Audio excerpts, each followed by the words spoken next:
as lutas te sufocam a cada dia, e os sonhos se perderam pelo chão, procurando uma saída como mais um na multidão.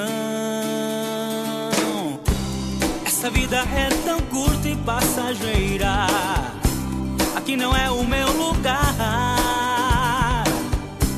Sou peregrino nessa terra, estou longe do meu lar. Já cansei de andar contra o vento, à procura de um pouco de carinho. Eu tentei de tudo para ser feliz, estou cansado de tentar andar sozinho. O mundo te oferece. Qual a sua opinião sobre este projeto de evangelização através do esporte?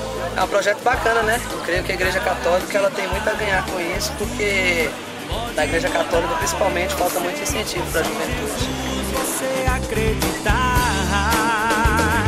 o mundo te oferece tantas coisas, mas amor, paz, não tem para te dar.